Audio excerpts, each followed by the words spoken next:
चंदौसी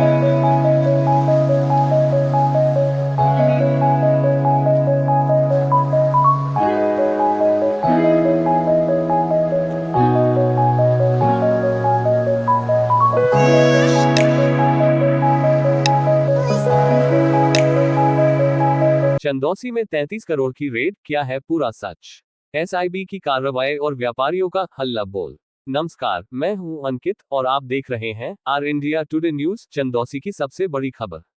क्या यूपी के चंदौसी में व्यापारियों को डराया जा रहा है, या फिर टैक्स चोरी के खेल का एक बड़ा पर्दाफाश हुआ है?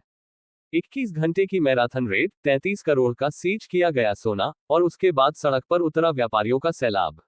आखिर चंदौसी के सर्राफा बाजार में उस रात क्या हुआ था? आज हम खोलेंगे इस पूरी कहानी की एक एक परत। संभल जिले का चंदौसी इलाका उस वक्त दहल गया जब बुधवार दोपहर करीब 2 बजे राज्यकर विशेष अनुसंधान शाखा की टीम ने घासमंडी स्थित एक नामचीन सर्राफा व्यापारी के आवास और प्रतिष्ठान पर धावा बोल दिया। ये छापेमारी कोई छोटी मोटी कार्रवाई नहीं थी। करीब 21 घंटे तक चली इस जांच में मुरादाबाद जोन के 10 से ज्यादा बड़े अधिकारी शामिल थे। जब टीम ने स्टॉक रजिस्टर चेक किया तो उनके होश उड़ गए। कागज पर लिखा था सिर्फ 439 ग्राम सोना, लेकिन जब अलमारियां खुली तो निकला 16 किलो से ज्यादा सोना। कागज कह रहे थे 120 किलो चांदी, लेकिन बरामद हुई 875 किलो चांदी। साथ ही करोड़ों के हीरे और करीब 1 करोड़ 20 लाख रुपए का टैक्स मौके पर ही जमा कराया गया। लेकिन कहानी यही खत्म नहीं होती। जैसे ही रेड की खबर फैली, चंदौसी का सर्राफा बाजार सुलग उठा। व्यापारियों का आरोप है कि रेड के नाम पर उन्हें बंधक बनाया गया। व्यापारियों का कहना है, हम टैक्स जांच के खिलाफ नहीं हैं, लेकिन अपराधियों जैसा बर्ताव क्यों? 21 घंटे तक घर के सदस्यों को कैद करना कहां का न्याय है? इसी गुस्से में व्यापारियों ने शटर गिरा दिए। करोड़ों का कारोबार ठप हो गया। बीजेपी सरकार और स्थानीय बीजेपी नेताओं के खिलाफ नारेबाजी होने लगी। देखते ही देखते चंदौसी का बड़ा बाजार चौराहा जंग का मैदान बन गया। जब मामला हाथ से निकलने लगा तो प्रशासन और राजनीति के दिग्गज मैदान में उतरे। ब्लॉक प्रमुख बनियाखेड़ा व्यापारियों के धरना स्थल पर पहुंची, व्यापारियों के गुस्से को शांत कराया और उनसे बात की। गुरुवार की शाम बहजोई में एक हाई लेवल मीटिंग हुई। एक तरफ थे शासन प्रशासन तो दूसरी तरफ थे आक्रोशित व्यापारी नेता। प्रशासन ने व्यापारियों की बड़ी मांग मान ली। अब तय हुआ है कि भविष्य में अगर कोई छापेमारी होती है तो व्यापार मंडल के 2 प्रतिनिधि साथ रहेंगे। व्यापारी के परिवार के 2 सदस्य कार्रवाई के दौरान मौजूद रहेंगे। किसी भी व्यापारी के साथ बदसलूकी नहीं की जाएगी। इस आश्वासन के बाद शुक्रवार को चंदौसी का बाजार फिर से गुलजार हुआ, लेकिन 2 दिन के बंद ने करीब 1 करोड़ रुपए का व्यापारिक नुकसान कर दिया। तो सच क्या है? सच ये है कि एक तरफ करोड़ों की टैक्स चोरी का गंभीर मामला है, जिसमें 33 करोड़ की अघोषित संपत्ति मिली। वहीं दूसरी तरफ उन छोटे और मंझोले व्यापारियों का डर है जो विभागीय कार्रवाई के तरीकों से खौफजदा है। प्रशासन ने फिलहाल आग बुझा दी है, लेकिन सवाल अभी भी बरकरार है, क्या ईमानदारी से व्यापार करने वालों को सुरक्षा मिलेगी?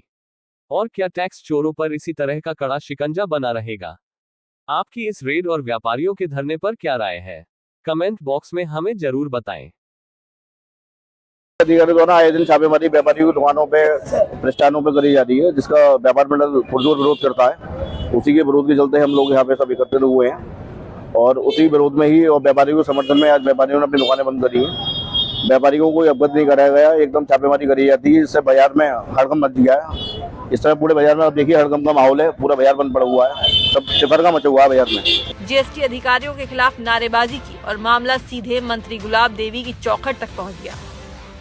बाद में मंत्री के प्रतिनिधि के रूप में ब्लॉक प्रमुख ने आकर व्यापारियों से बात की और जीएसटी कमिश्नर के साथ वार्ता करने के लिए मंत्री की अध्यक्षता में एक बैठक आयोजित करने का आश्वासन दिया। जीएसटी विभाग की तरफ से जो कार्रवाई की गई इसके विरोध में जिस तरीके